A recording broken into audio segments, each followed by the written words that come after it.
All right, I want to take a moment on this wonderful sunset of a Friday afternoon. I got some dandies here, as you can see. We're gonna do a little video about marking logs. So, hold on a second. Let me get this tape and stuff on me.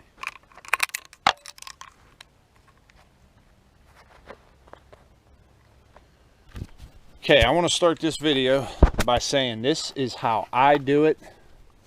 This does not have to be how you guys do it. The reason, now, granted I got a buck saw here, but what I want to do is I'm going to mark them with my Spencer tape here and some paint, because some of these might be export logs and I want to make sure they're accurate to their specs. And the other reason is I want to make a video for you guys. And if my darn nail does not come around where it needs to be, I'm going to have a bipolar mount. Okay, there we go. All right, now let's do this cherry right here. Now for my export logs, they're looking for 9s and 10s. The 10s have to have 8 inches of trim, and a 9 is just typical, an 8-footer. What I'll do is measure this log out. Now, this is a good example, because look. 12/6 lands right there. Can you see it? 12/6. Now what that's going to be is probably a double-hearted. That'll probably be double-hearted right there. Now, a double heart will knock your grade down big time. So what I'm going to do is I'm going to mark this to 12/8. And I'm going to mark it back at 10/8. Because what it'll do is, if I cut that off and there's a double heart, I'll knock it back and knock that off. Now that's a #1 prime log right there. There's nothing wrong with it. No rot, no shake, no knots, nothing. Now the reason I will cut that off, that's a perfectly good log to send as a 12.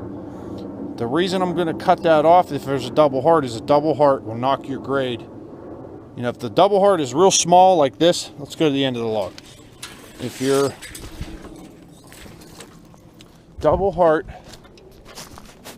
you know, a log this size, if you have 2 hearts like right there, they won't count, you know, deep, you know, downgrade that too much. But if you have a heart here and one here, that'll automatically knock that down to a #2, which really kills you on the price. So on this log, this is a dandy red oak here. So let's go up. There's no defects on either side. Let's see what we have first of all. Let's run it out.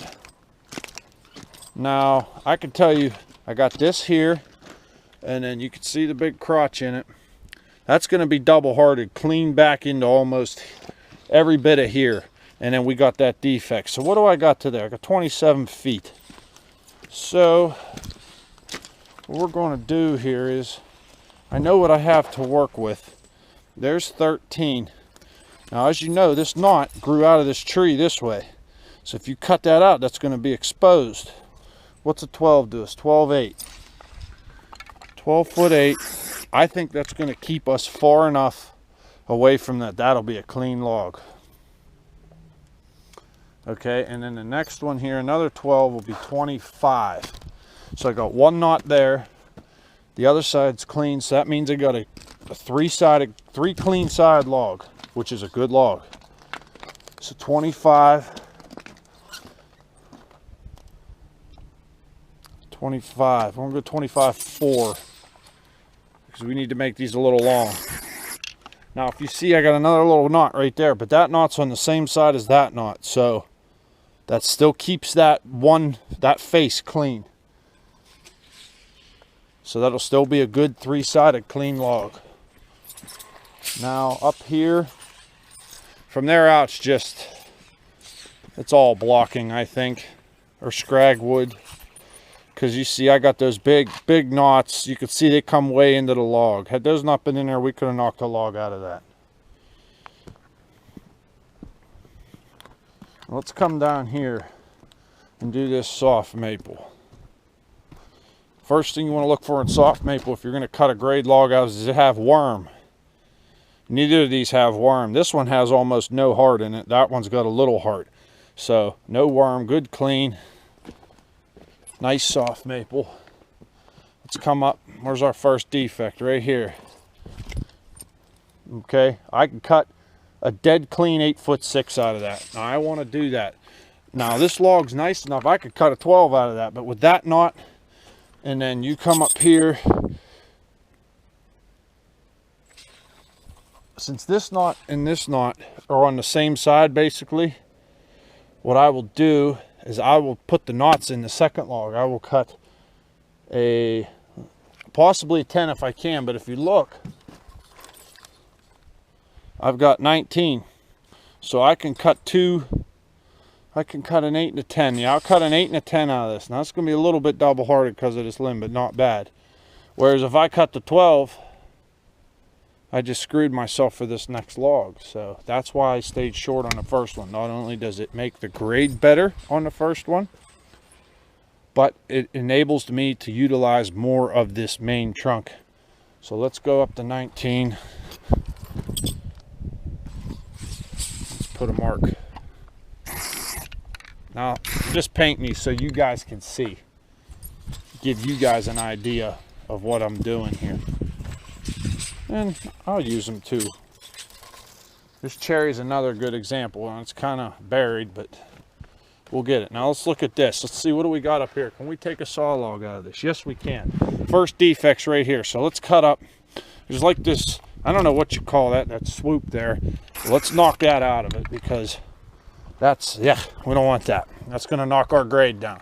That's a little oddly shaped, but which will cut down on our footage, but this is clean enough that we could still send a good 10-footer out of this, 10'6". Actually, I might just leave this 12-foot, because if you could see, I got that knot there. So let's just take a 12, which she is. A little long, but that's all right. So that's that one. Let's go over here and do this cherry. Oh, I just hurt. See, this is double heart. Okay, that's a prime example of double heart. You send that in, boom. Take your log right down to almost blocking, if not blocking, especially when it's that bad. So that's a good example of double heart. This cherry. This is a beautiful cherry. It's got some sweep to it. So if you look here, it's kind of buried, but you can see that limb. So there's a good crotch in this tree for a double heart. So up to that, where I think the double heart's going to be going, is see, that's 17 feet. So that would be 2/8. I can't make that happen. I'm going to be double hearted, and it's going to whack my grade. So if I go, I can't send 14.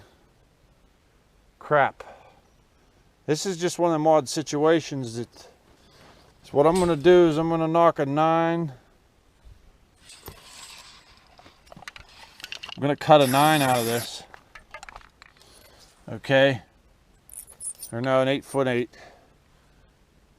Because the next one up here is going to be double hearted. Now, it'll be fine for the mill. You know, when they cut it, they're going to get lots of clean boards off there, but we're going to get whacked on our grade on that log because of the double heart. And I mean, there's some situations where you just cannot avoid it. It's not anybody's fault. I mean, we didn't, you know, Mother Nature made the logs, made the trees, so I couldn't, where I cut this tree, I couldn't cut it no lower. So it's just sometimes you're going to get it. Now, this maple, I really can't see. If I remember, it's pretty clean all the way up. So let's go up and check. Here's our first big ugly area. Now that's, see my right foot, that's going to run clean down into probably about right here. So what do we got to there? 17. Let's cut 2/8 out of that. Instead of cutting that 12, let's cut 2/8. Now I hate making, you know, you don't want to make too many short logs, obviously, but I'd rather have these, a good number 1 a good prime log, and then this next one will probably be number 1 because it's a little bumpy, then rather than cut just one out of it and then you waste this, or you try to send that in, God, that's a blocking log for sure. It ain't good for nothing. So you want to cut that defect out. Let's see, 8'6". I need one more arm. I like cutting longer logs any chance I can, but sometimes you just can't do it. All right, now we got a little sweep in this, but it'll make a nice log. But unfortunately, when this tree came down, this branch slapped. You see that? So we might still be able to salvage something out of that. It's not bad. I mean, there's nothing wrong with it, but it's going to get hit on your footage and your grade. So get it close to that defect there. We're going to come up. We're going to take another 8 out of this. You see that crack runs down in there. And I don't know how bad it is, but the rest of this clean out will be blocking. Or will it? Let's check. It might not. It's decent size. No, I'm going to send it for blocking. There's a big limb there. I'll cut that off and scrag the rest. This cherry here, if I recall, is pretty doty or rotten at the end. And you see this? I don't know what they call this. I don't know if it's bird pecker. It's like resin. That's a defect too. They don't. You saw it, and you get these real like maroon stripes in it, and you see it's kind of punky there. I'll cut a little off and just scrag that whole log. I'll try to take an 8 out of this if I can. It's probably going to be double. Nah. Yeah. As you can see, if you look, here's the center. There's this heart, and here's this heart. So right there is probably where your double heart stops. So you got to visualize that when you're cutting your log. Just because you could get it to here doesn't mean it stops there.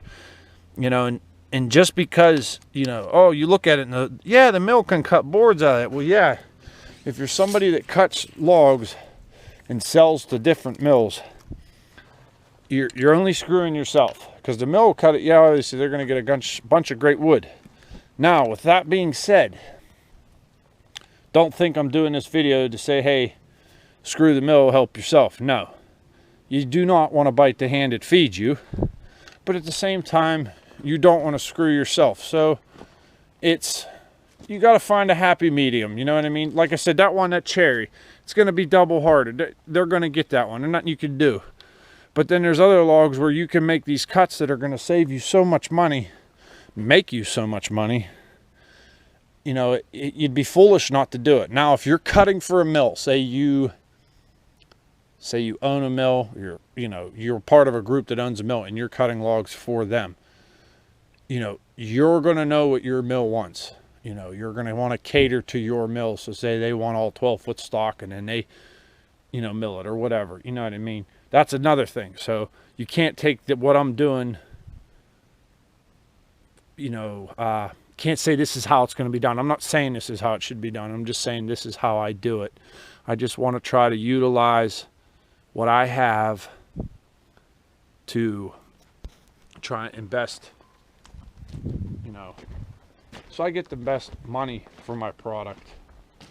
I don't want to,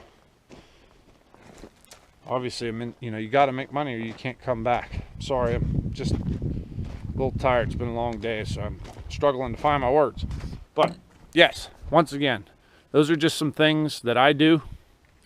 You don't have to do them. You do them however you think best suits you. I just wanted to give you a little peek into how's I do it. And it's not always the best.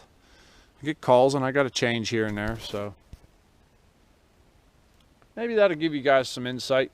Hopefully it helps someone out, with the double heart situation and checking the logs and see what you can get out of it sometimes. So it's the only thing I don't like about the buck saw is you're not up and close and personal with the log as you are when you have the Spencer tape. So, but I'm learning. I'll get better. So, all right, everybody, have a wonderful weekend.